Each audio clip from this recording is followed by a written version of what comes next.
Hello student, I Ankit Rajput here for detailed explanation of physics notes and discussion of your problems. Study from my channel will make you topper in the upcoming examination. That's the motto of my channel. If you get benefit from my channel, please watch and subscribe my channel and don't forget to press bell icon to get updated videos first. Thanks. Hello students, today we will discuss about the alternating current or AC. So alternating current, the magnitude of alternating current changes continuously with time and direction is reverse periodically. तो वो current जो time के साथ change करता है और जो changes होते हैं उस करंट में वो पीरियडिक नेचर में होते हैं, तो उस टाइप के करंट को कहते हैं हम अल्टरनेटिंग करंट। ठीक है, और इसको हम I T current depends upon the time, तो T is equal to I naught sine omega T. जो आपका करंट है वो साइन ओमेगा टी टर्म्स में भी हो सकता है, कोस ओमेगा टी टर्म्स में भी हो सकता है। अगर साइन ओमेगा टी है तो वो स्टार्ट हो रहा है कहाँ से, जीरो से। अगर वो कोस ओमेगा टी है तो कहाँ से स्टार्ट हो रहा है, एक पर्टिकुलर फेज डिफरेंस कितना, पाई बाई 2 से। ठीक है, जहां पर ओमेगा क्या है, आपकी frequency, angular frequency of AC signal, and I note क्या है, पीक करंट है। जैसे कि देखते हैं अगर आपका ये सिग्नल है तो इसकी पीक वैल्यू कितनी है, दैट इज आई नॉट, ये शो करेगा आई टी। ठीक है, ये स्टेज शो करेगा टाइम को, और कितने इसमें पूरा कंप्लीट फ्रीक्वेंसी होगी इसकी ओमेगा। ओमेगा होता है एंगुलर फ्रीक्वेंसी, अगर हमें फ्रीक्वेंसी की टर्म्स में करना हो तो क्या होता है, omega is equal to 2 pi F. ठीक है, यहाँ पे गिवन है ओमेगा कितना होता है, 2 pi by T, where T is the time period, और हम कह सकते हैं omega is equal to 2 pi F, where frequency और उसमें क्या रिलेशन होता है, frequency is equal to 1 over time. ठीक है, सो अल्टरनेटिंग करंट, अगर हमें अल्टरनेटिंग करंट था, अगर हमें ईएमएफ को शो करना है, ईएमएफ को किससे शो करेंगे, ई से, तो वो हो सकता है E naught sine omega T and E naught cos omega T. E naught अभी भी क्या है, मैक्सिमम एम्पलीट्यूड है। ठीक है, हमने पीछे भी पढ़ा है कि जो वोल्टेज और करंट में डिपेंडेंसी होती है किसके केस में, इंडक्टर के केस में, वो होता है V T is equal to L D I by D T, हम प्रूव कर चुके हैं। अब मैं आई के प्लेस पे क्या पुट कर सकता हूँ, आज करंट क्या होता है, change in charge with respect to time, तो इसे लिख सकते हैं D Q by D T. और क्यू कितना होता है, Q is equal to CV, CV हमने यहाँ पे पुट कर दिया, सी कांस्टेंट है तो आउटसाइड आ जाएगा, और आई टी की वैल्यू कितनी हो जाएगी, आई टी हो जाएगा सी डीवी बाई डी टी। तो एक फॉर्मूला आप ये भी डिनोट करोगे, तो ये फॉर्मूला किसकी टर्म्स में है, ये formula in terms of capacitor है, और ये फॉर्मूला किसकी टर्म्स में है, ये फॉर्मूला है किसके लिए वैलिड है, कंडक्टर के, सॉरी इंडक्टर के लिए वैलिड है। ठीक है, और कंडक्टर के लिए क्या होगा formula, V T is equal to R I T. Conductor का मतलब वो डिवाइसेस जिनका रेसिस्टेंस होता है। ठीक है, जिसमें एल होगा वो वाला फॉर्मूला अप्लाई करेंगे, और जिसमें सी होगा उसमें ये फॉर्मूला अप्लाई करेंगे, आर के लिए ये फॉर्मूला अप्लाइड होगा। ठीक है, तो resistance dissipate in the form of heat. अब जो एनर्जी आप अगर किसी वायर से या किसी रेजिस्टेंस से करंट फ्लो हो रहा है, ठीक है, तो उस करंट की वजह से एक पावर लॉस होता है जिसका फॉर्मूला होता है आई स्क्वायर आर। तो जो ये पावर लॉस हुआ वो कहीं में कन्वर्ट हो जाएगा, वो कन्वर्ट हो जाएगा किसमें, हीट में कन्वर्ट हो जाएगा। ठीक है, तो ट्रांसेंड करंट, तो such electric current which vary for a small finite time while growing from zero to maximum value और while decaying from maximum to zero value, उसे कहते हैं हम ट्रांसेंड करंट। तो ट्रांसेंड करंट वो करंट होते हैं जो एक पर्टिकुलर टाइम पीरियड के लिए चेंज होते हैं, कब, जब वो जीरो से मैक्सिमम वैल्यू जा रहे हो या मैक्सिमम से जीरो वैल्यू जा रहे हो, इसे कहते हैं ग्रोथ ऑफ करंट, और इसे कहते हैं डिके ऑफ करंट। तो अभी हमें दोनों चीजें पढ़ने हैं, सबसे पहले हम पढ़ेंगे growth of current in inductor, inductor में करंट किस तरीके से ग्रोथ करता है। तो हमने यहाँ पे एक सर्किट बनाया हुआ है, ठीक है, जिसमें ये वो हो गया आपकी ईएमएफ वोल्टेज। अब ये एक सिंपली कंडक्टर है, उसके हमने आर और एल को सीरीज में यूज किया है। अगर हमें ग्रोथ करनी है मतलब वोल्टेज को बढ़ाना है, या तो हमें क्या करना पड़ेगा, उस आर एल सर्किट को किससे कनेक्ट करना पड़ेगा, बैटरी से कनेक्ट करना पड़ेगा। अगर हमें डीके कराना है मतलब एनर्जी को धीरे धीरे क्या कराना है, लॉस कराना है तो हमें क्या करना होगा, इसको कहीं से कनेक्ट करेंगे, इस कंडक्टर से कनेक्ट कर देंगे, बैटरी को हटा देंगे, क्योंकि बैटरी क्या करेगा, ग्रोथ अप्लाई करेगा, क्योंकि बैटरी एनर्जी ट्रांसफॉर्म करेगा इस सर्किट को, ठीक है। और जब बैटरी नहीं होगी तो इस सर्किट जो एल है, एल क्या है, इंडक्टर और जो कैपेसिटर होते हैं दोनों ही एनर्जी को स्टोर करते हैं, क्या करते हैं, इलेक्ट्रिक एनर्जी को स्टोर करते हैं। तो जो बैटरी से एनर्जी एल में स्टोर हुई है, अब वो क्या होगा, इस वायर के थ्रू, इस पाथ के थ्रू क्या होने लगेगी, डेसिपेट होने लगेगी। कौन से पाथ के लिए थ्रू, इस पार्ट, तो इसे कहेंगे डिके ऑफ करंट। तो सबसे पहले हम ग्रोथ देखते हैं, ग्रोथ के लिए हम यहाँ पे कनेक्ट करेंगे, ई से कनेक्ट करेंगे, तो यहाँ पे हमने केवीएल अप्लाई किया। केवीएल अप्लाई कैसे होगा, देखो ये प्लस टर्मिनल, ये माइनस टर्मिनल, तो फर्स्ट टर्मिनल या सेकंड टर्मिनल ले लेते हैं, सेकंड क्या है आपका प्लस ही, उसके बाद क्या है आपका करंट ऐसे फ्लो हो रहा है, तो ये प्लस, ये माइनस, ये प्लस, ये माइनस, तो ई माइनस कितना हो जाएगा आई आर, और माइनस कितना हो जाएगा, इंडक्टर के लिए क्या होता है D I T by D T, और वो किसके इक्वल हो जाएगा, जीरो के। तो सेम हमने यहाँ पे किया, ई इज इक्वल माइनस लगा लो या इसको राइट हैंड साइड ले जाएंगे तो ये प्लस हो जाएगा, ठीक है।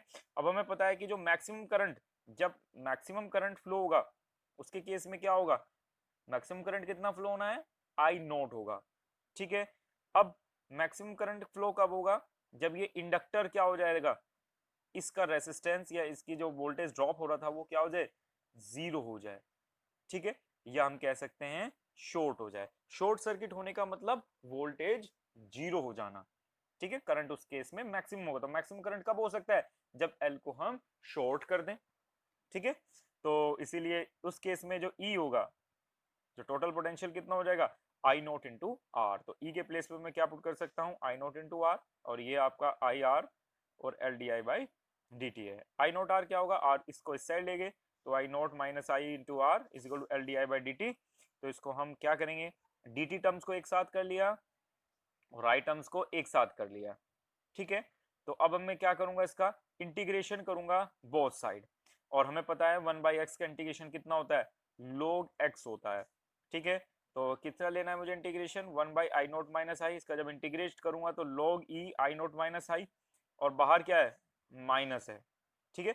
माइनस क्यों है, क्योंकि हम इंटीग्रेशन के बाद जब इसका इस नीचे वाली टर्म का ही डिफरेंशिएशन करेंगे तो -1 वैल्यू आएगी, फिर माइनस आउटसाइड आ गया, तो ये कितना हो जाएगा R by L into T plus C हो गया।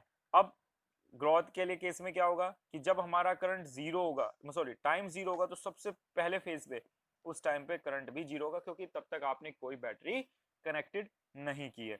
तो अब यहाँ पे टी की प्लेस पे जीरो रखेंगे और आई के प्लेस पे भी हम जीरो पुट करेंगे, तो हो जाएगा माइनस लोग ई आर बाय जीरो, तो सी की वैल्यू आ जाएगी माइनस लोग ई आई नॉट, वो वैल्यू हम यहाँ पे पुट करेंगे, ये पुट हो गई।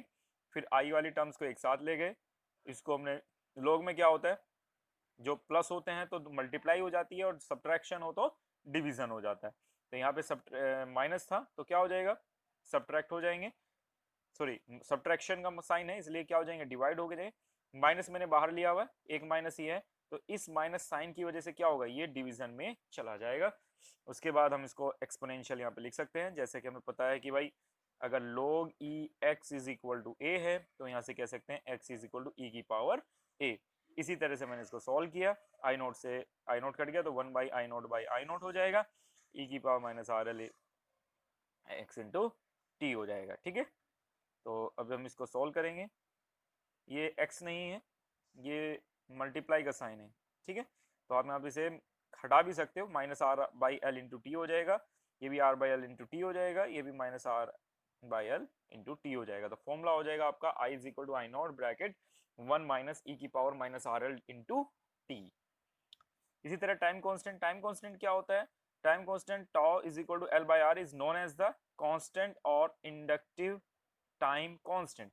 अब यही क्यों आया, देखो ई की पावर है, एक्सपोनेंशियल की जो पावर है वो हमेशा यूनिट लेस क्वांटिटी होनी चाहिए, तो टी की यूनिट क्या होती है, सेकंड, तो यहाँ पे आर बाई एल की यूनिट क्या होनी चाहिए, 1/सेकंड, तभी तो क्या आएगा, यूनिट लेस क्वांटिटी आएगा, तो एल बाई आर की यूनिट क्या हो गई, सेकंड। तो यहाँ से हमें पता चल रहा है कि जो एल बाई आर है वो एक टाइम कांस्टेंट है, इसकी यूनिट क्या है, टाइम की यूनिट है, इसलिए इसे टाइम कांस्टेंट बोलते हैं, ठीक है। और इसकी यूनिट कितनी होती है, सेकंड होती है, ये यूनिट। तो I naught is equal to this हम लिख सकते हैं, और अब एल बाई आर को टाइम कांस्टेंट है जिसे हम टॉस से डिनोट करते हैं, तो फॉर्मूला जनरलाइज फॉर्मूला जो इसका बनेगा वो होगा I is equal to I naught 1 minus E की power minus T by tau हो गया। अब टी का अगर टाउ के इक्वल हो जाए, मतलब जो टाइम इंस्टेंट है वो किसके इक्वल हो गया, टाइम कांस्टेंट के इक्वल हो गया, तो उस केस में हम टी के इक्वल टाइम टाउ पुट कर देंगे, I is equal to I naught bracket 1 minus E की पावर -1 हो जाएगा। और इसको अगर हम सोल्व करेंगे तो वैल्यू आती है 0.632, तो हम कह सकते हैं 63.2%। ठीक है, तो time constant of RL circuit is as the time in which current in a circuit goes to 63.2% of the maximum value. देखो इनिशियल में कहां पर था 0, तो कितने टाइम बाद उसकी वैल्यू कितनी हो जाती है, मैक्सिमम वैल्यू की 63.2% हो जाती है, उसे हम कहते हैं टाइम कांस्टेंट। ठीक है, अब हो गया decay of current in RL circuit. Second case क्या होगा, डिके। डिके कब होगा, जब हम इस कनेक्शन को कहां पे करेंगे, इस कनेक्शन से या इस सर्किट से बैटरी को हटा देंगे, तो अब जो इंडक्टर में एनर्जी स्टोर हुई है वो धीरे धीरे रेसिस्टेंस के अक्रॉस क्या होने लगेगी, डेसिपेट होने लगेगी, खर्च होने लगेगी। ठीक है, तो अब हमने सर्किट क्या बन गया, ये वाला सर्किट हमारा रह गया बस। अब देखो इसमें हम अगर हम केवीएल लगाएंगे कितना हो जाएगा, आई इंटू आर। देखो आप केवीएल लगाओगे तो कितना हो गया, आई इंटू आर, और इसके लिए वोल्टेज कितनी है, L D I by D T is equal to 0। इसको आप इस साइड ले जाओगे तो यहाँ माइनस साइन आ जाएगा। फिर आपने क्या करा, करंट को एक साइड और आर एल और टी को एक साइड कर लिया। ठीक है, अब टेकिंग क्या करेंगे, इंटीग्रेशन करेंगे। इंटीग्रेशन को सोल्व, तो 1 बाई एक्स का इंटीग्रेशन क्या होता है आपका, log x होता है, तो इसे 1 बाई आई का इंटीग्रेशन क्या हो जाएगा, log ई आई हो जाएगा। और ये हो गया आपका कोई कांस्टेंट k। कांस्टेंट कैसे करोगे कि भाई जब t 0 है आपका, जब आपका करंट 0 है तो उस केस में क्या होगा, सॉरी जब आपका टाइम 0 है, टाइम 0 का मतलब सबसे इनिशियल केस। अब क्या हो रहा है, आपकी जो करंट है वो डिके हो रहा है, मतलब टाइम 0 पे उसकी आई की वैल्यू क्या होनी चाहिए, मैक्सिमम करंट होगा। और जैसे जैसे टाइम बढ़ता रहेगा वो करंट डिक्रीज होता रहेगा, क्योंकि हम कौन सा फॉर्मूला पढ़ रहे हैं, टाइम डिके। क्या पढ़ रहे हैं, टाइम डिके। ओके, तो यहाँ पे आई इज इक्वल टू 0 पर क्या होगा, sorry T is equal to 0 पे आई इज इक्वल टू 0 होगा। आपने वैल्यू पुट कर दी, के की वैल्यू आप यहाँ से फाइंड आउट कर लोगे और के की वैल्यू इस इक्वेशन में पुट कर दोगे। तो I is equal to minus R by L into T plus log E I naught. तो यहाँ से आप इसको आई को एक साइड लेके जाओगे और आर एल बाई टी को एक साइड रखोगे, फिर इसको लोग को आप क्लब कर दोगे। जब यहाँ पे बीच में माइनस साइन होता है तो वो हमेशा क्या से चले जाते हैं, डिवीजन में चले जाते हैं। तो I by I naught is equal to E की power minus R by L into T. तो आई की वैल्यू कितनी आ गई, I is equal to I naught E की power minus R by L into T हो गई। यहाँ पे क्या होगा, एल बाई आर हमें पता है टाइम कांस्टेंट है, तो आप जनरलाइज फॉर्मूला लिख सकते हो, I is equal to I naught E की power minus T by tau. तो टी बाई टाउ हो गया, तो I is equal to I naught E की पावर -1। तो ये कितना हो जाएगा, आई नॉट बाई ई। तो हम कह सकते हैं इसको सोल्व करोगे 1 बाई ई की वैल्यू होती है 0.368। तो time constant of RL circuit in which current decays, current क्या होना चाहिए, डिके होना चाहिए, कितना 36.8%। ये मैक्सिमम वैल्यू हो गई, ये 36.8% हो गया। तो यहां से यहां तक आने में उसे जितना टाइम लगेगा वही इसका टाइम कांस्टेंट ऑफ डिके होगा। ठीक है, और इसकी वैल्यू भी एल बाई आर होती है और उस वाले टाइम कांस्टेंट की वैल्यू भी एल बाई आर थी। इसी तरह हम किसका चार्जिंग डिस्चार्जिंग पढ़ेंगे, कैपेसिटर का डिस्चार्जिंग। ठीक है, तो चार्ज कब होगा, जब हम कैपेसिटर को 1 पे कनेक्ट करेंगे, मतलब बैटरी से कनेक्ट करेंगे। डिस्चार्ज कब होगा, जब हम उसे सिंपली वायर से कनेक्ट करेंगे या सर्किट से बैटरी को हटा देंगे। जब बैटरी कनेक्ट होती है तो एनर्जी स्टोर्ड होगी किसमें, कैपेसिटर में। देखो कैपेसिटर जो होता है आपका इलेक्ट्रिक एनर्जी को स्टोर करता है, और जो आपका इंडक्टर होता है वो आपकी मैग्नेटिक फील्ड की फॉर्म में एनर्जी को स्टोर करता है। तो यहाँ पे कह सकते हैं एल और सी दोनों ही एनर्जी को स्टोर करने के लिए यूज किए जाते हैं। इलेक्ट्रिक एनर्जी को कैपेसिटर स्टोर करता है और मैग्नेटिक एनर्जी को इंडक्टर स्टोर करता है। ठीक है, तो अब हमें क्या करना है, चार्जिंग ऑफ कैपेसिटर पढ़ना है। तो यहाँ से चार्जिंग किस केस में होगी, तो क्या होगा formula, E is equal to क्या अप्लाई करोगे, केवीएल अप्लाई करोगे। तो E is equal to V R plus V C. कि जो टोटल वोल्टेज होगी किसके अक्रॉस, बैटरी के अक्रॉस, वो रेजिस्टेंस की वोल्टेज और कैपेसिटर की वोल्टेज के इक्वल होगी। और हमें पता है इसके अक्रॉस कितना होता है, आई इंटू आर होता है, और कैपेसिटर पे क्यू बाई सी होता है। आपने दोनों की वैल्यू पुट कर दी। अब मुझे क्या है, क्यू को हम कहीं में कन्वर्ट करेंगे, करंट में कन्वर्ट करेंगे। तो क्यू कितना होता है, D I by D T. तो आप यहाँ पे D I by D T put कर दोगे। ठीक है, तो यहाँ पे आपने पुट कर दिया E is equal to 0 Q naught by C. अब देखो, ठीक है, अब चार्ज इज मैक्सिमम, जब मैक्सिमम चार्ज हो जाएगा तो उस केस में करंट कितना हो जाएगा, जीरो। क्यों, अब देखते हैं।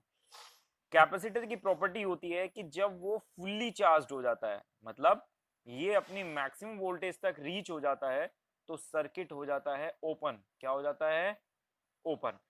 ओपन सर्किट होने से क्या होगा, अब करंट यहां से यहां तक नहीं जाएगा, क्योंकि करंट को तभी फ्लो होता है जब उसे कंप्लीट पाथ मिल रहा हो। अगर कोई सर्किट इस तरीके से ब्रेक हो जाए तो अब इसमें करंट कितना हो जाएगा, जीरो हो जाएगा।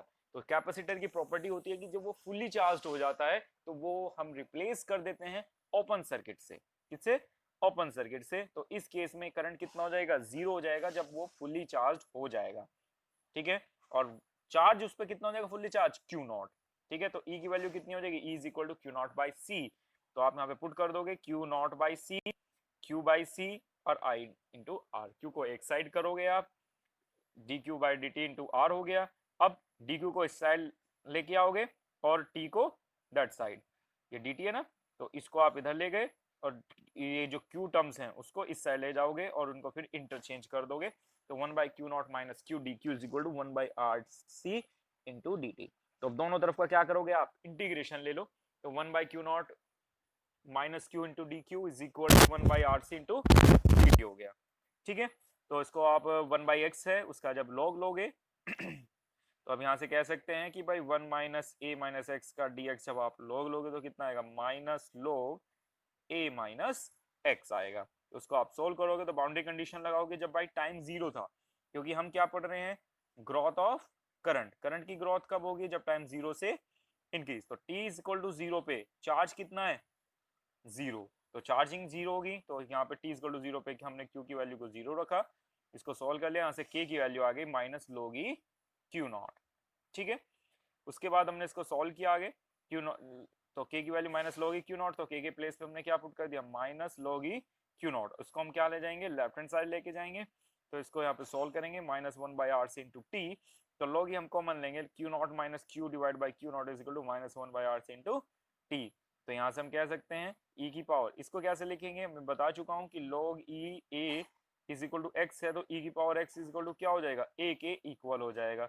इसी तरह हम यहाँ पे इसको सोल्व करके लिख लेंगे, तो q की वैल्यू हो जाएगी वन माइनस e की पावर माइनस वन बोन R C into T into Q not.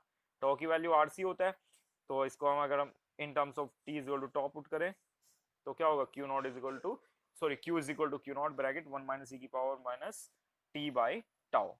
ठीक है, अब हमें क्या है, T is equal to tau के इक्वल रखा, इसका मतलब क्या हो गया, पुट करेंगे तो कितना आएगा, अगेन 0.632 हमने पहले डेरिवेशन में देखा है। तो हमें क्या यहाँ पे डेफिनेशन बन जाएगी, the constant time constant of RC circuit is the time in which charge of the capacitor grows. कितना ग्रो हो जाता है, 63.2% of the maximum value of the charging. तो वो मैक्सिमम वैल्यू का 63.2% तक चार्ज हो जाता है, वो कितना टाइम होता है, वो होता है टी इज इक्वल टू टॉ, मतलब time constant of RC circuit. इसी तरह हम डिस्चार्जिंग पढ़ेंगे, डिस्चार्जिंग के लिए कहाँ पे कनेक्ट करेंगे, 2 पे कनेक्ट करेंगे। अब बैटरी सर्किट में नहीं रही है तो ई की प्लेस पे क्या पुट कर देंगे, जीरो पुट कर देंगे। तो जीरो कितना हो जाएगा, Q by C plus I into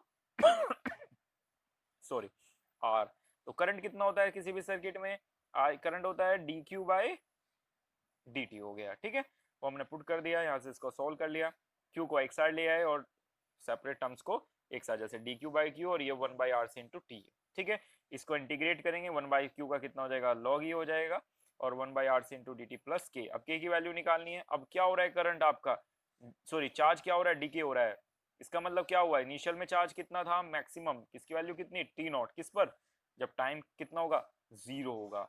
ठीक है, तो टी की वैल्यू को हमने जीरो रखा, चार्ज कितना होगा, क्यू नॉट। तो इसको हमने सोल्व कर लिया, तो के की वैल्यू आ गई लॉग ई क्यू नॉट। ठीक है, इसी तरह हमने one by R C log E Q naught को हम लेफ्ट हैंड साइड से कहाँ ले जाएंगे, राइट हैंड साइड ले जाएंगे। ये माइनस आ रहा है इसलिए डिवाइड में चला जाएगा, और इसको जब हम सोल्व करेंगे तो ये फॉर्मूला आ जाएगा, Q is equal to Q naught E की power minus T by tau, where tau is equal to कितना होगा यहाँ पर, आर सी। इससे पता चल गया tau is equal to R C. तो यही क्या होगा आपका, यही आपका टाइम कॉन्स्टेंट भी होगा। तो टी इज इक्वल टू टॉ हम पुट करेंगे, तो यहाँ पे चेक करेंगे तो वैल्यू कितनी आएगी, 36.8% इंटू क्यू नॉट। इसका मतलब क्या हुआ कि टाइम कांस्टेंट क्या होगा, जब वो डिके हो रहा है तो मैक्सिमम वैल्यू का जब वो 36.8% डिके हो जाएगा। कितने टाइम में होगा?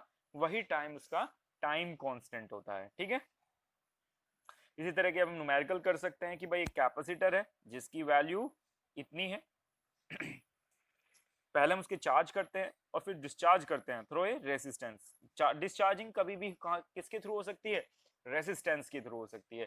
तो जो कैपेसिटर ने एनर्जी को स्टोर किया है वो इलेक्ट्रिक फॉर्म में है और वो एनर्जी धीरे धीरे डेसिपेट होगी रेजिस्टेंस के अक्रॉस। रेजिस्टेंस उस एनर्जी को कहीं में कन्वर्ट करेगा? हीट में, क्योंकि हमें पता है energy can neither be created nor be destroyed but it can be transfer from one medium to other. कि एक प्लेस से दूसरे प्लेस मीडियम में उसे ट्रांसफर कर सकते हैं बट एनर्जी को कभी भी खत्म नहीं किया जा सकता है। अब वो कितना टाइम ले रही है? 0.5 second for charge to reduce 1/4। मतलब अगर मैक्सिमम वैल्यू 1 है तो 1/4 करने में उसे कितना टाइम लग रहा है? 0.5 सेकेंड लग रहा है। ठीक है, तो इसने टी की वैल्यू भी दे दी।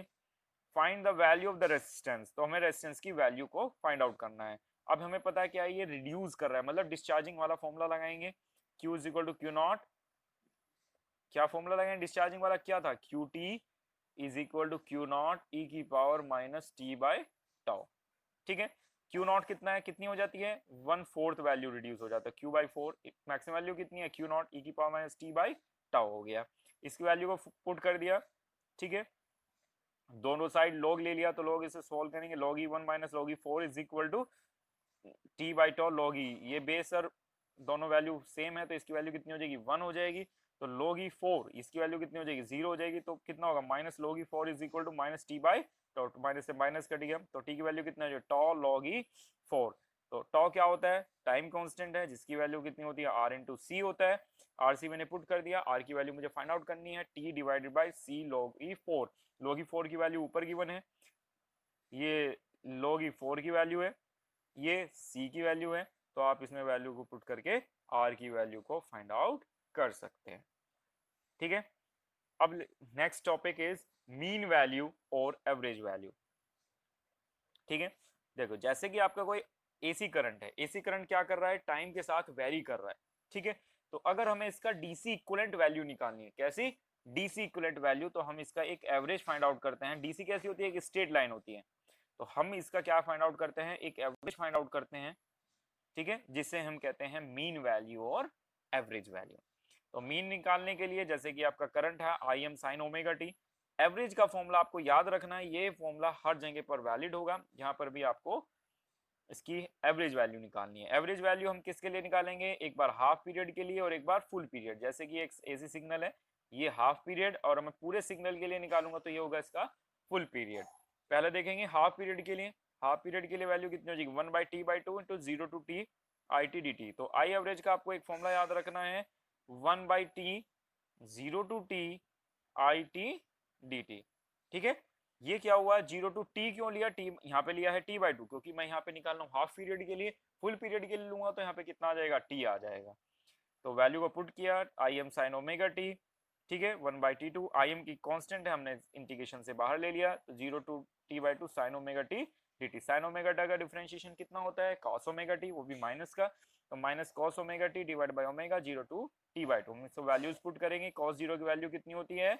1 होता है। तो cos ओमेगा t/2 की वैल्यू कितनी होगी हमें देखना है। हमें पता है टाइम पीरियड कितना होता है? 2π/ओमेगा। तो ओमेगा t की वैल्यू कितनी है? 2π। तो यहाँ पर हम ओमेगा t की वैल्यू क्या पुट करेंगे? 2π को पुट कर देंगे, तो कितना हो जाएगा? 2 से 2 कट जाएगा तो कितना बचेगा? cos π। तो माइनस cos π प्लस 0, cos π की वैल्यू कितनी होती है? -1 माइनस माइनस +1, तो +1 +1 कितना हो गया? 2 हो गया। तो 2 ऊपर भी 2 आई है, तो कितना हो जाएगा? इस 2 से नीचे वाले 2 से क्या होगा? इस वाले 2 से ये कट जाएगा, तो 2im/π। तो इसे कहते हैं हम कितनी? Average value. तो एवरेज वैल्यू हाफ वेव के लिए कितनी होती है? 2vm/π कह सकते हैं, और करंट के केस में 2im/π कह सकते हैं। तो वैल्यू कितनी होगी? 0.637 im और 0.367 vm। जो ये 0.367 है, सॉरी 0.637 है, इसकी वैल्यू किसकी वैल्यू है? 2/π की वैल्यू। ठीक है, मीन और एवरेज वैल्यू अगर हमें पूरे साइकिल के लिए निकालनी है, ठीक है, पॉजिटिव हाफ साइकिल के लिए कितनी होती है? 0.367 im, मतलब एक साइकिल के लिए। अगर मैं पूरे सॉरी हाफ साइकिल के लिए, हाफ साइकिल की वैल्यू ये होती है। अगर पूरे साइकिल के लिए निकालना हो तो जितनी वैल्यू प्लस में होती है उतनी ही वैल्यू क्या होती है, माइनस में होती है। तो इसीलिए जो इनकी एवरेज वैल्यू आती है वो 0 आती है। तो कभी भी ध्यान रखना है, अगर उसने फुल साइकिल बोला है या फुल साइकिल बोला है या फुल टाइम पीरियड बोला है, तो उस केस में एसी सिग्नल की जो एवरेज वैल्यू होती है या साइनोसॉइडल की जो एवरेज वैल्यू होती है वो क्या होती है, 0 होती है। ठीक है, और हाफ साइकिल के लिए हमने भी फाइंड आउट किया। सेकंड होता है, अगर हमें उसी वैल्यू का क्या निकालना हो, RMS root mean square value, जो कि इक्विवेलेंट होती है, किसके इक्विवेलेंट होती है, एसी सिग्नल के इक्विवेलेंट होती है। ठीक है, तो अब रूट मीन स्क्वायर वैल्यू कैसे निकालेंगे, इसका भी आपको फॉर्मूला याद रखना है। ठीक है, फॉर्मूला क्या है, रूट मीन स्क्वायर वैल्यू। देखो तो सबसे पहला वर्ड क्या है, रूट, तो ये रहा आपका अंडर रूट। ठीक है, मीन निकालने के लिए मैंने फॉर्मूला भी 1/t 0 to T this value into dt, ये भी मीन निकालने का फॉर्मूला है। और एक है स्क्वायर, स्क्वायर मतलब जो वैल्यू जिसका भी आप निकालो सबसे पहले उसका क्या करो, स्क्वायर। तो अब उल्टा चलता है, तो सबसे पहले स्क्वायर किया, फिर उसके बाद क्या है मीन, तो ये मीन का फॉर्मूला हो गया, फिर उसके बाद रूट, तो हमने किया अंडर रूट। तो इसे कहते हैं हम रूट मीन स्क्वायर वैल्यू या आरएमएस वैल्यू। तो अब इसको हम सोल्व करेंगे, 1/t 0 to T I square dt, I T की वैल्यू क्या है, साइन स्क्वायर ओमेगा टी, तो sine sorry I naught sine omega T, यहाँ पे आई नॉट को हम आई एम से भी शो कर सकते हैं। तो कितना होता है आई की value, I am sign omega T. तो अब हम क्या करेंगे, उसका स्क्वायर करेंगे। ठीक है, स्क्वायर करने पे क्या हो जाएगा, आई M square sine square omega T into D T. अब ये आई एम क्या है, कांस्टेंट है, तो आउटसाइड आ जाएगा, यहाँ कितना बचेगा आपका, साइन स्क्वायर ओमेगा टी, जिसको हम कह सकते हैं साइन स्क्वायर ओमेगा टी किसके इक्वलेंट होता है, 1 minus 2 cos omega T divided by 2। ठीक है, और ये वैल्यू को हमने यहाँ पे पुट कर दिया, minus I 1 minus cos 2 omega T divided by 2t। कैसे आई यहाँ पर आप इसको देख सकते हो। ठीक है, तो अब यहाँ पे इसको इंटीग्रेट करेंगे 1/2 इंटू डी टी, और इधर हो जाएगा 1/2 cos 2 omega T into D T हो गया। ठीक है, अब हम cos ओमेगा टी का जब डिफरेंशिएशन इंटीग्रेशन करेंगे तो कितना आएगा, साइन ओमेगा टी आएगा। तो cos 2 ओमेगा टी का डिफरेंशिएशन कितना होगा, साइन 2 ओमेगा टी, और 2 ओमेगा टी का जब डिफरेंशिएट करते हैं जो कि इसके डाउनवर्ड जाता है तो कितना हो गया, 2 ओमेगा। हमने इसको सोल्व कर लिया, और अब क्या करेंगे, हम वैल्यू को 0 से t तक इसको लिमिट्स पुट कर देंगे। तो आई एम स्क्वायर जब t माइनस 0 हो गया, दूसरी टर्म क्या होगी, sine 2 omega T minus sine 0, sine इसे 2 ओमेगा टी कितना होगा, हमें पता है ओमेगा टी कितना होता है 2 पाई के इक्वल, ये वैल्यू कितनी हो गई 4 पाई। अगर हम देखें पाई 2 पाई 3 पाई 4 पाई, तो किसके इक्वलेंट है, वो साइन 0 के ही इक्वलेंट होगा। तो साइन 0 की वैल्यू 0, तो ये वाली टर्म क्या हो जाएगी, कंप्लीटली 0 हो जाएगी। जब आप इसकी वैल्यू को पुट करोगे तो I square sorry I M square divide by T I by 2, इसको सोल्व करोगे तो I M square divide by 2 का अंडर रूट या आई एम बाई रूट 2, तो 0.707 आई एम। तो ये होती है किसकी value, root mean square value. अगर यही वोल्टेज में देखना है तो कितना हो जाएगा, वी एम बाई रूट 2। ठीक है, तो अब हमें कुछ सर्किट्स को स्टडी करना है, जिसे हम एसी सर्किट्स को स्टडी करना है, जिसकी में क्या हो, प्रेजेंट ओनली रेसिस्टेंस ही प्रेजेंट हो। ठीक है, तो इसे बोलेंगे हम AC circuit containing only resistance, तो जिसमें केवल रेसिस्टेंस प्रेजेंट है।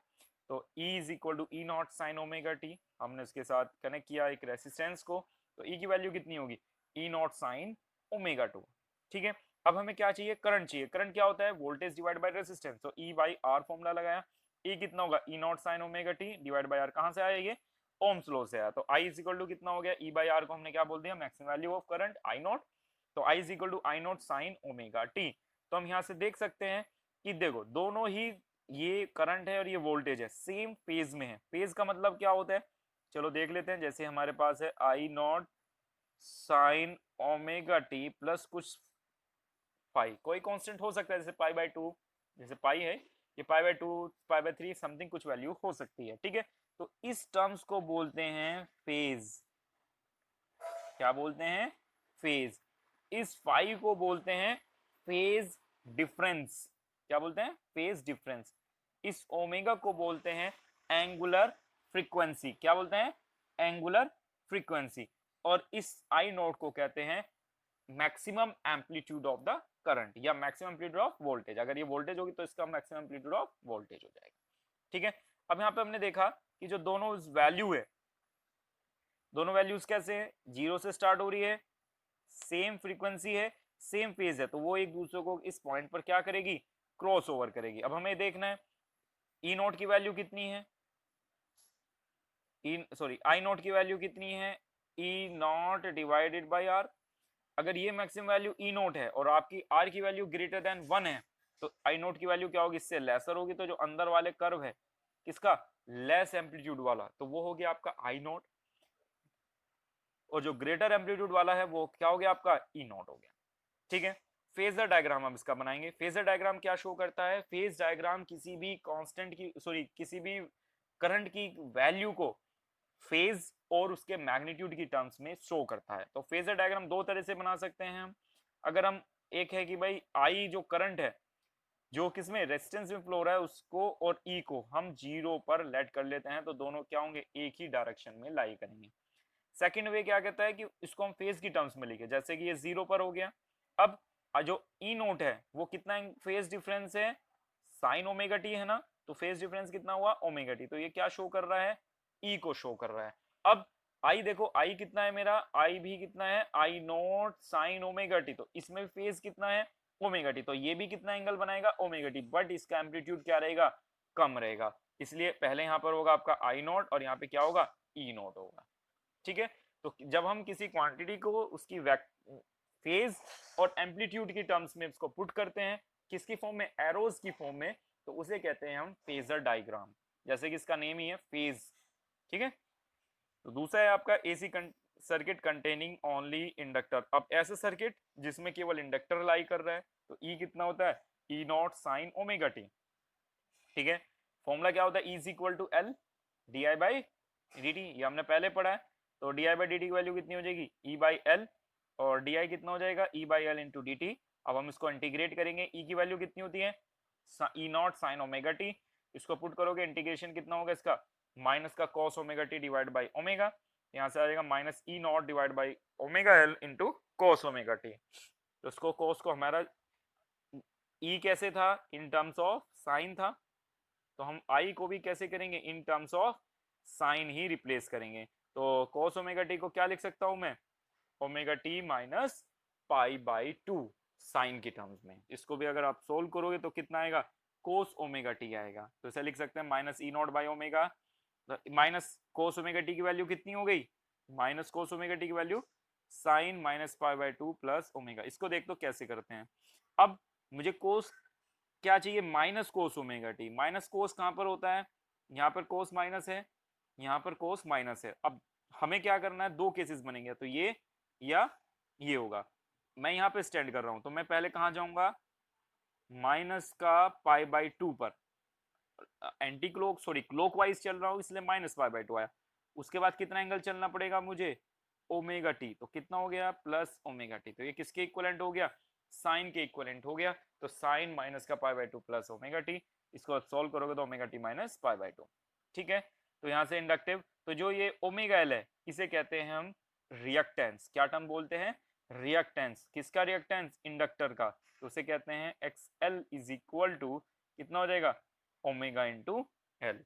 तो किसी भी इंडक्टर का जो रिएक्टेंस जिसे हम एक्स एल से शो करते हैं उसकी वैल्यू होती है ओमेगा इंटू एल। तो यहाँ से हम शो कर सकते हैं, तो कितना होगा, E naught by omega sine omega T, तो साइन कितना फेज पीछे है, करंट कितना फेज पीछे है, माइनस के पाई बाई 2 फेज पीछे है। तो हम इसे बनाएंगे, चलो सबसे पहले हमने क्या ड्रॉ किया, ई को ड्रॉ किया, ये मेरा ई हो गया। अब मुझे क्या ड्रॉ करना है, आई को ड्रॉ करना है। आई की वैल्यू कितनी है, E naught by omega L, अगर ओमेगा एल की वैल्यू ग्रेटर देन 1 है तो आई क्या होगा, लेसर होगा। अगर वो कम नहीं है, ओमेगा एल की वैल्यू 1 है, तो वो इक्वल भी हो सकता है। ठीक है, मैग्नीट्यूड कम ज्यादा हम उसी अकॉर्डिंग लेंगे, बट जो मेन चीज है यहाँ पर हमें देखना है वो है माइनस का पाई बाई 2, मतलब ये कहाँ से स्टार्ट हो रहा है, पीछे से स्टार्ट हो रहा है। ठीक है, चलो अब देखते हैं, जैसे कि हमारा कोई कर्व है, हम थोड़ा सा मैथमेटिक्स देखते हैं। 4 इक्वल टू किसके है, ये पैराबोला है। अगर हमारा कोई कर्व हो जाए y is equal to 4ax minus 2, तो हम क्या करते हैं, x माइनस 2 का क्या मतलब है कि वो यहाँ से स्टार्ट होगा, मतलब जब भी हम माइनस टर्म आएगा तो वो राइट हैंड साइड शिफ्ट हो जाएगा। इसी तरह यहाँ पे कितना है, माइनस है, तो राइट हैंड साइड कितना शिफ्ट हो जाएगा, माइनस पाई बाई 2, तो ये आपका पाई बाई 2 शिफ्ट हो गया। तो पहले क्या था, वो दोनों सेम थे, एक ही पॉइंट पे स्टार्ट कम होते, बट उनका एम्पलीट्यूड डिफरेंट था। अब के एम्पलीट्यूड डिफरेंट भी हो सकता है, सेम भी ले सकते हो आप, ऐसे भी लोगे तो गलत नहीं है, ठीक है। तो बट अब के जो मेन चीज है वो है फेज डिफरेंस। फेज डिफरेंस दोनों में कितना है, ये 0 पर है, ये π/2 पर, तो फेज डिफरेंस कितना हुआ, π/2। फेजर डायग्राम बनाते हैं इसका, ठीक है। अगर आपको पढ़ना है फेजर डायग्राम क्या होता है, analysis of phase circuit is done by the phasor diagram. Rotating vector की फॉर्म में हम क्या करते हैं, किसी भी क्वांटिटी को, जो साइनोसॉइडल क्वांटिटीज होता है उनको रोटेटिंग वेक्टर की टर्म्स में लिखते हैं, जिसे हम कहते हैं फेजर। वो किस एंगल पे रोटेट करेगा, वो डिपेंड करेगा कि उसका फेज कितना है। जैसे कि यहाँ पे देखते हैं, अब हमारा सबसे पहले 0 पर हमने देखा आई नॉट, या सॉरी जो ई नॉट था, ई नॉट कितना है, E naught sine omega T, कितना फेज है, प्लस ओमेगा टी। तो हमने कहाँ शिफ्ट कर दिया इसको, ओमेगा टी प्लस में शिफ्ट कर दिया, क्योंकि एंटी क्लॉकवाइज जो एंगल्स होते हैं हम प्लस लेते हैं, ठीक है। इसके बाद देखो, अब जो एसी आया उसमें कितना आ रहा था, साइन ओमेगा टी माइनस π/2, तो कहाँ पे जा रहा है, माइनस π/2। तो ओमेगा टी पर हम खड़े हैं, यहाँ से कितना, एक तो ओमेगा टी जाओ पहले, और π/2 उसमें माइनस हो गया, तो ये हो गया आपका क्या हो गया, आई नॉट, ठीक है। तो जो टोटल फेज डिफरेंस है दोनों में वो कितना है, माइनस का π/2 है। इसको दोबारा देखो, 0 पर कितना था मेरा फेज करंट के केस में, ओमेगा टी माइनस π/2, तो सबसे पहले प्लस ओमेगा टी ऊपर जाओगे, फिर वहां से कितना पीछे आओगे, माइनस का π/2, तो ये कहीं यहाँ पर बनेगा, ठीक है। तो ये फेजर डायग्राम हो गया ओनली इंडक्टिव के केस में। तो इंडक्टिव रिएक्टेंस हम पढ़ चुके हैं, एक्सएल होता है ओमेगा इंटू एल, या हम कह सकते हैं ओमेगा को 2πf इंटू एल। अगर आपकी फ्रीक्वेंसी 0 हो जाए, ठीक है, फ्रीक्वेंसी कब 0 होती है, फ्रीक्वेंसी जी एफ इज इक्वल टू 0 किसके केस में, डीसी के केस में, तो एक्सएल की वैल्यू कितना हो जाएगा, 0। इसका मतलब क्या हुआ, अगर आप किसी इंडक्टर से डीसी करंट को फ्लो करोगे, डीसी करंट को फ्लो कराओगे, तो उसके अक्रॉस वोल्टेज 0 हो जाएगी और करंट क्या हो जाएगा, मैक्सिमम हो जाएगा। ऐसा कब होता है, जब वो शॉर्ट सर्किट हो जाए, मतलब जैसे ये इंडक्टर है, ये ऐसे काम करेगा जैसे कि ये कंडक्टर हो, जिसका पोटेंशियल डिफरेंस 0 होता है, ठीक है। और इसकी यूनिट भी कितनी होती है, एक्सएल की, एक्सएल की यूनिट भी ओम ही होती है, क्योंकि ये भी एक तरह का inductor. AC circuit containing capacitance only, it is the third way in which the circuit only have capacitance, okay। तो वोल्टेज कितनी होगी, E naught is equal to E naught sine omega t, और कैपेसिटेंस कितना हो, capacitance के across charge कितना होता है, Q is equal to CE, ठीक है। सो हमें आई पता है, आई क्या होता है, dQ/dt, Q की वैल्यू हमने यहाँ से यहाँ पे पुट कर दी, ई सी यहाँ पे कांस्टेंट है, ई नॉट कांस्टेंट है, तो डिफरेंशिएशन हो जाएगा साइन ओमेगा टी का, जो कि होता है cos omega T into omega, ये हो जाएगा ई नॉट डिवाइडेड बाई 1/ओमेगा c कॉस ओमेगा टी। हमें पता है कि जो वोल्टेज होती है वो कितना होता है, सॉरी जो करंट होता है वो कितना होता है, वोल्टेज डिवाइडेड बाय रेसिस्टेंस। अब यहाँ पे रेसिस्टेंस क्या है, कैपेसिटेंस, तो कैपेसिटेंस के केस में क्या होगा, रिएक्टेंस, किसका रिएक्टेंस, कैपेसिटेंस रिएक्टेंस, तो जिसे हमने डिनोट किया 1/ओमेगा c, और उसे हम कहते हैं कैपेसिटिव रिएक्टेंस, और इसकी वैल्यू होती है 1/ओमेगा c। अब हमें कॉस ओमेगा टी को किस में कन्वर्ट करना था, प्लस कॉस ओमेगा टी को साइन ओमेगा टी में, तो ये आता है I naught sine omega T plus π/2, ठीक है, साइन π/2 प्लस ओमेगा टी, तो ये हो गया आपका π/2 प्लस ओमेगा टी, ठीक है। तो ये आ गया आपका ओमेगा टी प्लस π/2। अब हमने इसको वेव को ड्रॉ करना है, वेव को ड्रॉ कैसे करेंगे, देखो सबसे पहले हम करेंगे ई नॉट साइन ओमेगा टी, हमने ड्रॉ कर दिया, जो कि हमारा एक वोल्टेज सिग्नल है। अब जो हमारा π/2 है वो कितना आया था, I naught sine omega T plus π/2।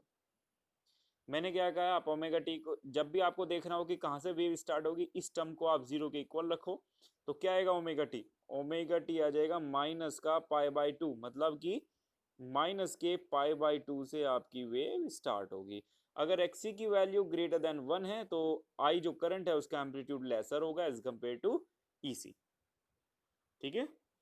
So phasor diagram अब हम ड्रॉ करेंगे। फेजर डायग्राम में जो ई नॉट था वो कितना था आपका, ई नॉट साइन ओमेगा टी, तो एम्पलीट्यूड कितना था, ई नॉट, ये आपने ड्रॉ किया, ठीक है, और फेज कितना है इसका, ओमेगा टी, तो ये आपका ड्रॉ हो गया, क्लियर इतना।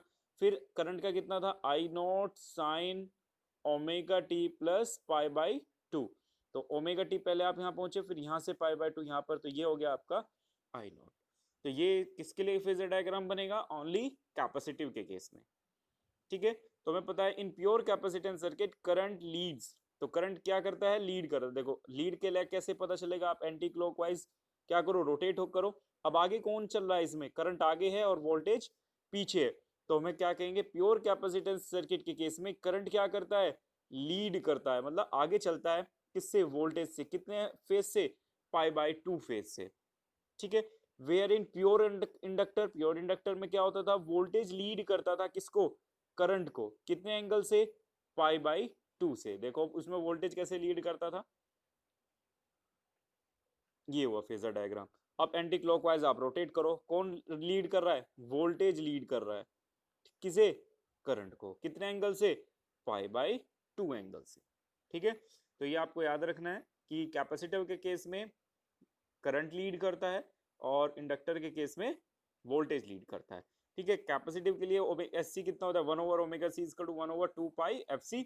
व्यू न्यू यहाँ पर क्या है, एक फ्रीक्वेंसी है, और डीसी के लिए फ्रीक्वेंसी की वैल्यू कितनी होती है, 0 होती है।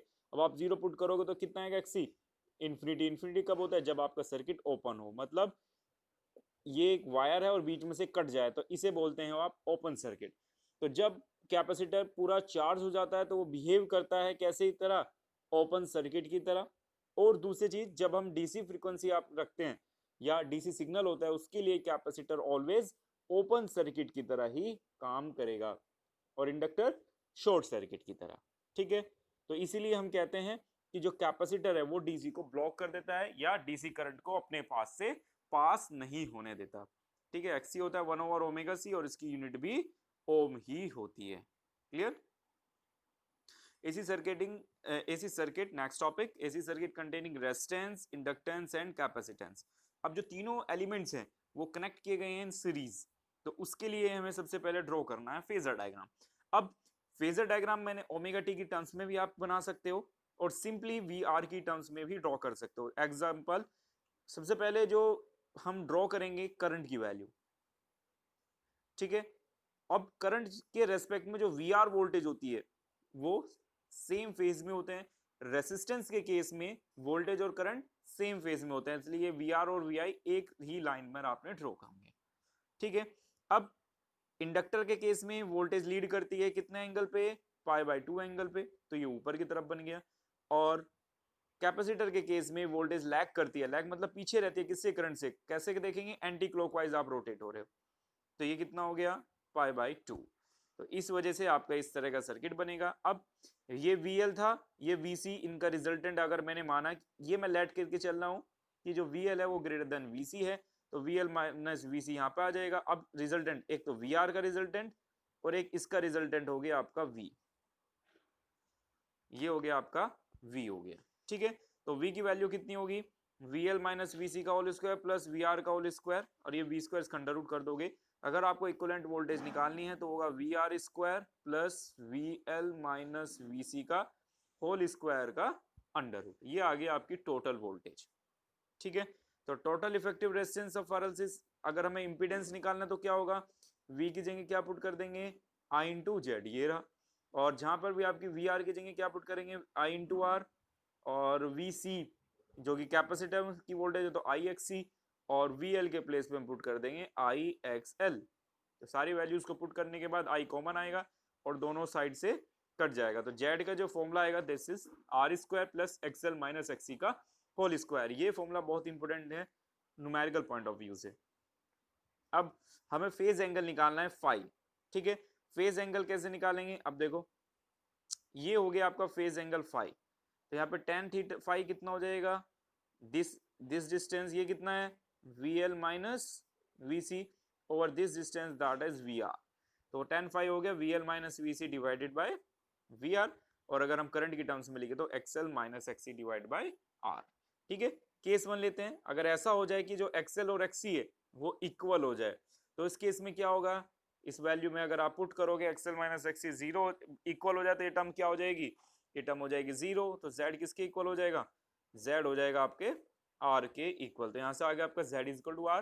और फाई कितना हो जाएगा इस केस में, एक्सएल और एक्सी पुट करोगे 0, तो tan फाई 0, तो फाई की वैल्यू कितनी होगी 0, तो उस केस में जो फेज एंगल है वो 0 हो जाएगा और z is equal to r हो जाएगा। ठीक है, तो voltage and current are in same phase, so it will behaves only as कैसे, रेसिस्टिव सर्किट। कब, जब एक्सएल और एक्सी अगर बराबर होंगे तो वो ओनली रेसिस्टिव सर्किट की तरह ही काम करेगा। अगर एक्सएल की वैल्यू ज्यादा एक्सी से तो वोल्टेज लीड करेगी करंट से और वो एज ए इंडक्टिव सर्किट की तरह बिहेव करेगा। अगर एक्सएल स्मॉलर देन एक्सी तो फाई की वैल्यू क्या हो जाएगी, निगेटिव। तो वोल्ट निगेटिव का मतलब क्या है, वोल्टेज लैग करेगा किसको, करंट को, तो वो कैसे बिहेव करेगा, एज ए कैपेसिटिव सर्किट। ठीक है, क्योंकि वोल्टेज लैग कर रहा है मतलब करंट लीड किस में करता है, कैपेसिटेंस के केस में। ठीक है, ये हम पहले देख चुके हैं। अब हम ड्रॉ करेंगे इम्पीडेंस ट्राइंगल। ये एक इम्पीडेंस ट्राइंगल है, ये वैल्यू हो गई आपकी आर, और जो ये वाला ट्राइंगल हो गया एक्सएल एक्सी, मतलब जो भी ग्रेटर है उसमें से आप स्मॉलर को सब्ट्रैक्ट कर सकते हो। ये है आपका जेड, तो जेड कितना हो जाएगा आपका, यहाँ से आप सिंपली पाइथागोरस लगा के भी Z square is equal to XL XC का whole square plus R square का अंडर रूट निकाल सकते हो, का अंडर रूट यहाँ से फाइंड आउट कर सकते हो। ठीक है, a resistance of 12 ohm, a capacitance of reactance 14 ohm, and a pure inductor of inductance 0.1 Henry are joined in series and placed around 200 volt 50 hertz AC supply. Calculate current in the circuit. तो हमें circuit में क्या निकालना है, current find out करना है। Number 2 phase angle निकालना है। सबसे पहले में क्या निकालना है, करंट। तो करंट के लिए हम देखते हैं रेजिस्टेंस की वैल्यू आपको गिवन है 12 ओम, कैपेसिटिव रिएक्टेंस भी दे दिया मतलब एक्सी दिया है आपको 14 ohm, and pure inductor of inductance यहाँ पर आपको एल भी दिया है कितना 0.1 हेनरी। ज्वाइंट किया गया प्लेस्ड अराउंड कितने प्लेस पर 200 वोल्ट, और एफ की वैल्यू दे दी यहाँ पे 50 हर्ट्ज पर। आपको निकालना है करंट, तो करंट की वैल्यू कितनी होती है, तो यहाँ से आपको आर पता चल गया, एक्सी निकाल लिया, और आप यहाँ से एक्सएल भी फाइंड आउट कर सकते हो ओमेगा इन 12 से। न्यू आपको पता है, एल आपको गिवन है, ये आ गया आपकी एक्सएल। वी आपको पता है इतना, अब आई कितना होता है वी बाई जेड, तो जेड चाहिए, जेड का हमने फॉर्मूला भी निकाला था R square plus XL minus XC का होल स्क्वायर, इसको सोल्व करोगे आर आएगा 20, यहाँ से डिवाइड करके आप आई की वैल्यू फाइंड आउट कर सकते हो। सिमिलरली अगर आपको एंगल फाई निकालना है, फाई कितना होता है tan inverse XL minus XC divide by R. XL आपको पता है, एक्सी आपको पता है, सब ट्रैक करके आप यहाँ से इसकी वैल्यू को फाइंड आउट कर सकते हो। The reciprocal of reactance, reactance के रेसिप्रोकल को हम क्या बोलते हैं, ससेप्टेंस, SUSCEPTANC, इसको बोलते हैं हम ससेप्टेंस। ठीक है, और reciprocal of impedance, reciprocal of impedance को हम कहते हैं एडमिटेंस। किस क्या कहते हैं, एडमिटेंस, और इसे हम करते हैं वाई से डिनोट करते हैं। ठीक है, और दोनों की यूनिट कितनी होती है, ओम इनवर्स या मोह होती है, MHO, ओम का अपोजिट। ठीक है, अब AC circuit containing resistance and inductance. अब हम उस सर्किट की स्टडी करेंगे जिसमें केवल रेजिस्टेंस और इंडक्टर हो, कैपेसिटर ना हो। तो उस केस में क्या होगा, ये आपकी VR हो गई। ठीक है, अब इंडक्टर में क्या होता है, वोल्टेज लीड करती है, ये आपका VL हो गया, तो इनका रिजल्टेंट कहीं यहाँ पर V हो जाएगा। ये आपका एंगल फाई है और ये टोटल एंगल 90 है। इसको आप अगेन V कितना होगा, VR प्लस VL का होल स्क्वायर। तो इसमें इस तरह के जो फॉर्मूले हैं, आप यही एक फॉर्मूला याद करके भी कि भाई एक्सएल माइनस एक्सी का whole square plus R square का अंडर, इस फॉर्मूले से जैसे अब देखो यहाँ पे एक्सी नहीं है तो एक्सी कितना होगा 0, इसमें आप एक्सी को 0 पुट कर दो और वही फॉर्मूला आएगा जो आपने यहाँ पर फाइंड आउट किया है। ठीक है, अब इसी तरह सेकंड केस बनता है circuit containing resistance and capacitance. Capacitance है तो वोल्टेज क्या करेगी, लेग, तो लेग ये हो गई आपकी VC, अगेन ये V होगा। V का फॉर्मूला आप निकाल सकते हो, जो हमने मेन फॉर्मूला पढ़ा है उसमें वैल्यू को आप एक्सएल को क्या पुट कर दोगे, एक्सएल को 0 पुट करोगे, तो वही फॉर्मूला आपको यहाँ पर मिल जाएगा। ठीक है, अब एनर्जी स्टोर्ड इन इंडक्टर, अब हमें ये निकालना है कि इंडक्टर में कितनी एनर्जी स्टोर्ड होती है। ठीक है, तो हमने लेट कर लिया कि भाई जो वोल्टेज होती है वो कितनी होती है, E is equal to LdI/dt, और it is also called the back EMF। क्या कहते हैं हम इसे, बैक EMF। ठीक है, चलो देखते हैं एक बार। Let AC signal is applied across an inductor L. The current through the inductor grow from 0 to maximum steady value. तो जब हम अप्लाई करते हैं तो 0 से मैक्सिमम तक इसकी वैल्यू जाती है और एक पर्टिकुलर के बाद इसकी वैल्यू कांस्टेंट हो जाती है, जिसे हम कहते हैं maximum current. If I the current at a time t, magnitude of induced EMF, induced EMF क्या होता है, E is equal to L D I by D T, Faraday law से, और इसी को हम बैक ईएमएफ बोलते हैं, जो हमने पिछले चैप्टर में स्टडी किया है, ठीक है, बैक ईएमएफ।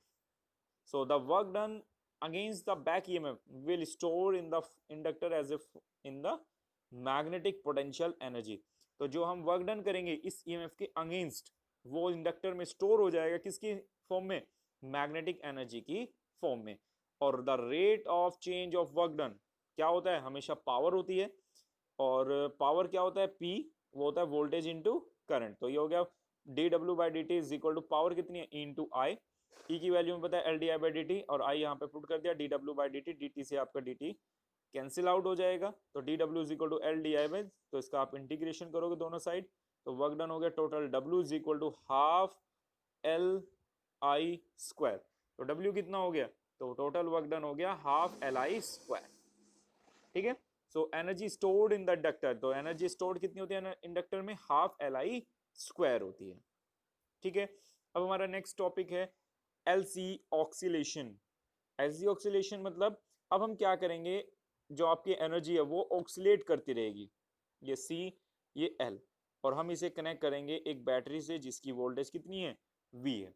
तो इस चीज में सर्किट में एक चीज रखने है, इसमें कोई भी रेसिस्टेंस R यूज नहीं किया गया। इसका मतलब क्या होगा कि जो भी एनर्जी कैपेसिटर और इंडक्टर में स्टोर होगी वो कभी भी डेसिपेट नहीं होगी, कभी भी खर्च नहीं होगी। तो क्या होगा, इंडक्टर की एनर्जी कैपेसिटिव में कन्वर्ट होती रहेगी, फिर जब कैपेसिटेंस डिस्चार्ज होगा तो इंडक्टर क्या होगा, एडवांस में जाएगा, या ये इसमें जो वोल्टेज है वो इंक्रीज होगी, फिर एल पे मैग्नेटिक एनर्जी होगी, वो सी में कन्वर्ट, मतलब इलेक्ट्रिक एनर्जी में कन्वर्ट होती रहेगी।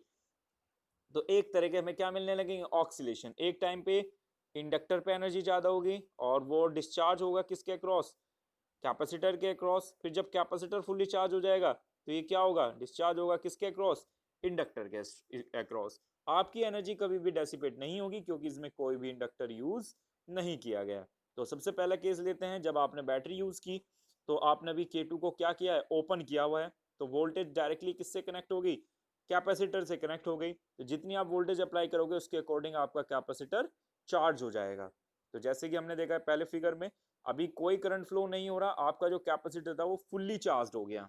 फुल्ली चार्ज होने के बाद आपने क्या किया, K1 की को हटा दिया, इसको हटा दिया और K2 को कनेक्ट कर दिया, तो अभी एक सर्किट बन गया LC सर्किट, ठीक है। अब आपका क्या होगा, कैपेसिटर से करंट फ्लो होना स्टार्ट होगा, क्योंकि कैपेसिटर अब हाईली एनर्जेटिक है और हाईली चार्ज्ड है, तो वो डिस्चार्ज होने लगेगा किसके क्रॉस, इंडक्टर के क्रॉस। जब इंडक्टर के क्रॉस करंट फ्लो होगा तो क्या हमें पता है कि जब इंडक्टर में करंट फ्लो होता है तो क्या जनरेट होगा, एक मैग्नेटिक फील्ड जनरेट होगा जो कि इस इंडक्टर के अक्रॉस जनरेट हो जाएगा। तो यहाँ पे क्या कौन से प्रोसेस परफॉर्म हो रही है कि आपकी जो इलेक्ट्रिकल एनर्जी, यहाँ पे कौन सी एनर्जी थी, electric energy, capacitance electric energy को स्टोर करता है, तो वो कहीं में कन्वर्ट होनी स्टार्ट हो गई मैग्नेटिक एनर्जी में। क्लियर। अब एक कंडीशन आएगी कि जो आपका इंडक्टर है वो कंप्लीटली क्या हो जाएगा, एनर्जेटिक हो जाएगा या मैग्नेटाइज्ड हो जाएगा, बट जो आपका कैपेसिटेंस है वो कंप्लीटली डिस्चार्ज हो जाएगा। तो नेक्स्ट केस में क्या होगा, अब इंडक्टर से करंट फ्लो होना स्टार्ट होगा, वो कैपेसिटेंस को क्या करेगा, चार्ज करना स्टार्ट करेगा, और ये इंडक्टर क्या होगा, डीमैग्नेटाइज्ड होना स्टार्ट हो जाएगा। तो अब क्या हो रहा है कि जो इंडक्टर में मैग्नेटिक एनर्जी थी वो कहीं में कन्वर्ट होने लगी, कैपेसिटेंस के अक्रॉस इलेक्ट्रिक एनर्जी में कन्वर्ट होना स्टार्ट हो गया। तो हमें दिख रहा है यहाँ पे मैग्नेटिक एनर्जी है, इस केस में दोनों हाफ हाफ है, फिर ये सारी मैग्नेटिक में बदल गई, कैपेसिटेंस कंप्लीटली डिस्चार्ज हो गया, फिर मैग्नेटिक एनर्जी कहीं में बदल गई, इलेक्ट्रिकल में, अब ये दोनों हाफ हाफ हो गई। जो नेक्स्ट स्टेज आएगी अब क्या होगा, अब कैपेसिटेंस से फुली चार्ज है, इंडक्टर चार्ज नहीं है, तो अब इससे करंट फ्लो होना स्टार्ट होगा और आपका जो इंडक्टर है वो मैग्नेटाइज्ड होना स्टार्ट हो जाएगा। यहाँ पर क्या है, आपकी टोटल इलेक्ट्रिक एनर्जी है, यहाँ पर मैग्नेटिक एनर्जी 0 है। अब क्या होगा, कैपेसिटर आपका डिस्चार्ज होने लगेगा और ये आपका मैग्नेटाइज्ड होने लगेगा, तो दोनों अभी क्या हो गए, हाफ हाफ हो गए। फिर कंडीशन आएगी कि आपका जो इंडक्टर है वो कंप्लीटली मैग्नेटाइज हो जाएगा, कैपेसिटर डिस्चार्ज हो जाएगा एंड सो ऑन। तो ये प्रोसेस चलते रहते हैं, इसे कहते हैं ऑक्सीलेशंस। क्योंकि कैपेसिटर में क्या करता है, वोल्टेज लीड करता है तो एक पॉजिटिव साइकिल मिलेगा। तो इस तरह से आपकी जो साइकिल है वो चेंज होगी। इसी को हम कहते हैं ऑक्सीलेशंस, की अपने पर्टिकुलर एक मीन वैल्यू के अक्रॉस ये ऑक्सीलेट करता रहेगा। इसे कहते हैं हम एलसी ऑक्सीलेटर। ठीक है, तो एलसी ऑक्सीलेटर हमने यहाँ पे क्या, इसकी ये थ्योरी है। यूबी की वैल्यू कितनी होगी, हाफ एल आई स्क्वायर, और यू सी ई की value electric energy half C V square. ठीक है, तो इस तरीके से ये एनर्जेटिक होगा। ये एक ट्रायंगुलर वेव भी हो सकती है, एक साइनोसॉइडल वेव भी हो सकती है, लाइक दिस। ठीक है, अगर आपने रियलिटी में तो ये साइनोसॉइडल वेव ही है, इसको आप करेक्ट कर लो, ये एक साइनोसॉइडल वेव ही बनती है। ठीक है, अब अगर मैंने इस सर्किट में आर को भी यूज कर लेता तो क्या होता, जो आप एनर्जी एक बार दी वो धीरे धीरे क्या हो जाती, रेसिस्टेंस के अक्रॉस खर्च हो जाती, किसकी फॉर्म में, हीट की फॉर्म में डिके हो जाती। तो आपके जो साइकिल की एम्पलीट्यूड था वो धीरे धीरे धीरे धीरे होके क्या हो जाता, जीरो हो जाता। ठीक है, तो आर को यूज, अगर हमने आर यूज किया नहीं किया तो इस तरह साइकिल, आर यूज किया तो साइकिल धीरे धीरे धीरे डिके होके जीरो हो जाती। ठीक है, तो फ्रीक्वेंसी ऑफ ऑक्सीलेशन अब हमें निकालनी है। फ्रीक्वेंसी, फ्रीक्वेंसी ऑफ ऑक्सीलेशन कब होगा, ऑक्सीलेट कब करता है ये, जब वीएल और वीसी के दोनों के अक्रॉस जो वोल्टेज है वो इक्वल हो जाए, या इनका जो पोटेंशियल डिफरेंस है वो जीरो हो जाए। तो इस केस में क्या होगा, वी कितना होता है, क्यू बाई सी, और ये कितना होता है, हा L D I by D T is equal to zero. अब हमें पता है जो करंट है किसमें, कैपेसिटर के अक्रॉस, वो क्या हो रहा है, डिस्चार्ज हो रहा है, तो करंट क्या हो रहा है, रिड्यूस हो रहा है। तो यहाँ पे क्या आ गया, माइनस साइन, तो आई कितना हो गया, minus D Q by D T. क्यों हो रहा है, क्योंकि चार्ज कैपेसिटर के अक्रॉस डिक्रीज हो रहा है, डिक्रीज होने की वजह से माइनस आया। तो Q by C is minus L D Q by D T, minus minus क्या हो जाएगा, प्लस हो जाएगा। इसे हम एल से डिवाइड कर देंगे तो ये आपकी एक इक्वेशन बन जाएगी। फिर आपने एक सिंपल हार्मोनिक मोशन की इक्वेशन पढ़ी है, is equal to omega plus omega square X is equal to zero. तो यहाँ पे ये क्या होता है, स्क्वायर, ये होती है फ्रीक्वेंसी ऑफ ऑक्सीलेशंस। तो अगर हम इसे कंपेयर करेंगे तो ओमेगा स्क्वायर की वैल्यू आ जाएगी 1/LC के इक्वल, या आप कह सकते हो एंगुलर फ्रीक्वेंसी होगी omega is equal to 1/√LC। अगर हमें फ्रीक्वेंसी निकालना है तो फ्रीक्वेंसी कितना होता है, ओमेगा डिवाइडेड बाई 2 पाई। तो ओमेगा की वैल्यू कितनी है, 1/√LC, तो फ्रीक्वेंसी हो जाएगी 1/2 पाई अंडर रूट LC। ठीक है, नेक्स्ट क्वेश्चन लेते हैं। A charge capacitor of 30 microfarad is connected to a 27 milli henry inductor. Okay, what will the frequency of oscillation. तो आपको ये क्या गिवन है, सी, ये क्या गिवन है, एल। तो एल और सी की वैल्यू आपको गिवन है, फ्रीक्वेंसी कितनी होगी, 1 f is equal to 1/2 pi under root LC। तो एल की वैल्यू पुट करोगे, सी की वैल्यू पुट करोगे, सॉल्व करके आपको आंसर मिल जाएगा। और फ्रीक्वेंसी की यूनिट क्या होती है, सेकंड इनवर्स या हर्ट्ज। अब नेक्स्ट टॉपिक है resonance. The natural frequency is the frequency of oscillation at what a system have tendency to oscillate. If a system is driven by energy source whose frequency is equal to the natural frequency of the system, the amplitude becomes large, और इसी condition को कहते हैं हम resonance. चलो हिंदी में समझते हैं। हर जितनी भी हमारे पास जितनी भी बॉडी होती है, जितने भी मटेरियल होते हैं, उन सब की एक फ्रीक्वेंसी होती है जिसे हम कहते हैं नेचुरल फ्रीक्वेंसी। अगर आपने उस फ्रीक्वेंसी, उस सिस्टम को कोई भी एनर्जी दी तो वो उसी फ्रीक्वेंसी से ऑक्सीलेट करना स्टार्ट कर देगा, उसी फ्रीक्वेंसी को कहते हैं हम नेचुरल फ्रीक्वेंसी। अब अगर हम बाहर से एनर्जी दे रहे हैं, अब हम सिस्टम को बाहर से एनर्जी दे रहे हैं, उस एनर्जी की फ्रीक्वेंसी वही है जो उसकी नेचुरल फ्रीक्वेंसी के इक्वल हो। मतलब जो हम बाहर से एनर्जी दे रहे हैं, अगर वो फ्रीक्वेंसी, उस एनर्जी की फ्रीक्वेंसी उस सिस्टम की नेचुरल फ्रीक्वेंसी के इक्वल हो जाए तो क्या होगा, उस सिस्टम के जो एम्पलीट्यूड है बहुत लार्ज कंडीशन में इंक्रीज हो जाएगा, जिस कंडीशन को कहते हैं हम रेजोनेंस। ठीक है, अब रेजोनेंस में दो तरह के सर्किट हो सकते हैं, सीरीज रेजोनेंस सर्किट और पैरेलल रेजोनेंस सर्किट।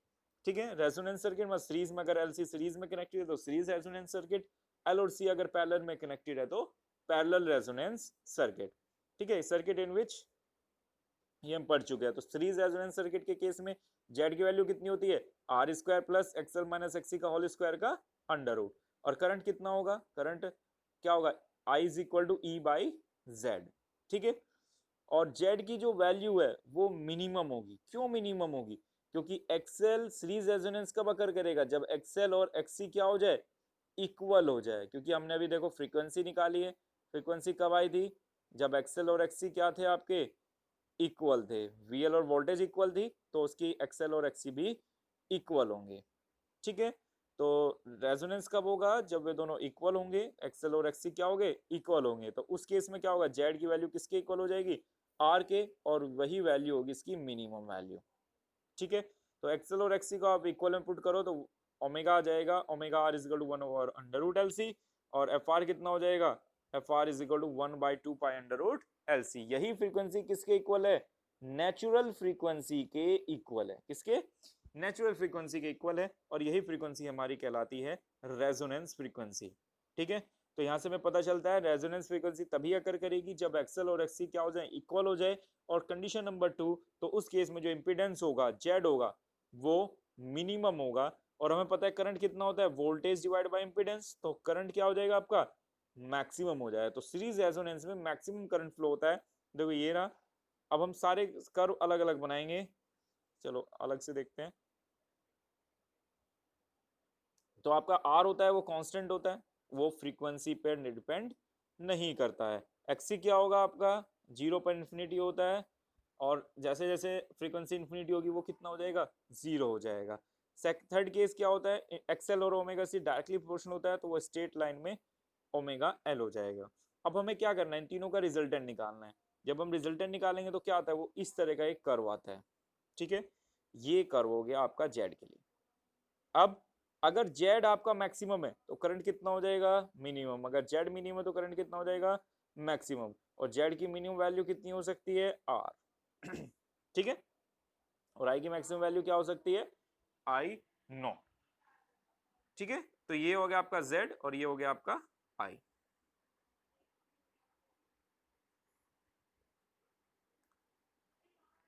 तो series resonance circuit admit maximum peak current through it at resonance, so it is called acceptor circuit. इसीलिए हम इसे क्या बोलते हैं, पीक करंट थ्रू इट, तो इसीलिए हम इसे बोलते हैं एक्सेप्टर सर्किट। कैसा हुआ, क्यों, क्योंकि इसमें जो करंट होता है वो मैक्सिमम करंट फ्लो होता है, इसी वजह से इसे एक्सेप्टर सर्किट हम बोलते हैं। पैरेलल रेजोनेंस सर्किट, तो ये parallel resonance circuit consist of coil of inductance L parallel with a capacitor C। ठीक है, तो अब हम कौन सा सर्किट पढ़ रहे हैं, पैरेलल रेजोनेंस सर्किट, मतलब L और C आपके कैसे होंगे, पैरेलल में कनेक्टेड होंगे। तो आई ये आपका वोल्टेज हो गई, करंट कितना होगा, I C is equal to E naught omega C sine omega T. कैसे आया ये, क्योंकि एक्सी के अक्रॉस होगा तो करंट कितना होगा, हम यहाँ से डायरेक्टली भी लिख सकते हैं, E naught sine omega T plus pi by 2 divided by XC, और एक्सी की वैल्यू कितनी होती है, 1 ओवर ओमेगा सी, जो ऊपर मल्टीप्लाई में चला जाएगा। और अगर मेरे पास इंडक्टर है तो कितना हो जाएगा, E naught sine omega T minus pi by 2। ठीक है, तो टोटल करंट कितना हो जाएगा सर्किट में, यहाँ पे देखो आई कितने पार्ट में डिवाइड हो गया, आई सी और आई एल में। तो आई कितना हो गया, आई सी प्लस आई एल, ये हमने जस्ट एडअप कर दिया। इसे लिख सकता हूँ cos ओमेगा टी, और ये कितना होगा, माइनस cos ओमेगा टी मैंने पुट कर दिया। तो E naught sine cos omega T मैंने कॉमन लिया, तो ये कितना हो गया, omega C minus omega L. और हमें पता है करंट विल बी जीरो। कब जीरो होगा, जब omega C minus omega L कितना हो जाए, जीरो के इक्वल हो जाएगा। ये टर्म जीरो होगी तो टोटल आई कितना हो जाएगा, जीरो हो जाएगा। तो यहाँ से हमें पता चल गया ओमेगा की वैल्यू कितनी आ गई, 1 over under root L C. तो फ्रीक्वेंसी कितना हो गया, 1 over 2 pi 1 over under root L C. तो यहाँ से कह सकते हैं कि इस केस में, मैक्सिमम के केस में करंट कितना हो जाएगा, जीरो। तो जीरो फ्रीक्वेंसी पे इसकी वैल्यू मैक्सिमम, फिर यहाँ पे कितनी हो जाएगी, जीरो, और फिर ये अगेन क्या हो जाएगी, इंक्रीज हो जाएगी। तो रेजोनेंस पे, पैरेलल रेजोनेंस पे करंट की वैल्यू जीरो होती है, इसलिए इसे बोलते हैं करंट रिजेक्टर सर्किट। क्या बोलते हैं, current ejector circuit. The frequency of applied alternating EMF becomes equal to natural frequency of oscillation of the circuit, hence resonance occur। तो जब करीब भी अप्लाइड फ्रीक्वेंसी नेचुरल फ्रीक्वेंसी के इक्वल हो जाएगी तभी ऑक्सिलेशंस अकर, सॉरी, तभी रेजोनेंस अकर करेगा। ठीक है, और अगर आप एल और सी किस में कनेक्टेड है, पैरेलल में कनेक्टेड है, तो उसी फ्रीक्वेंसी को हम पैरेलल रेजोनेंस फ्रीक्वेंसी बोलते हैं। तो this circuit is called the current ejector circuit. क्या बोलते हैं, करंट रिजेक्टर सर्किट, क्योंकि रेजोनेंस फ्रीक्वेंसी पर इसमें जो करंट होता है वो 0 होता है और जो इम्पीडेंस होता है वो मैक्सिमम होता है। ठीक है, उसको सीरीज रेजोनेंस को करंट एक्सेप्टर सर्किट बोलते हैं। क्यों? क्योंकि एट रेजोनेंस करंट क्या होता है, मैक्सिमम होता है, किसमें, सीरीज में, इसलिए इसे कहते हैं सीरीज रेजोनेंस को करंट एक्सेप्टर सर्किट, और उसको पैरेलल रेजोनेंस को क्या कहते हैं, करंट रिजेक्टर सर्किट। ठीक है, that's all for today's class. If you like my lesson, please like, comment and share. Thank you.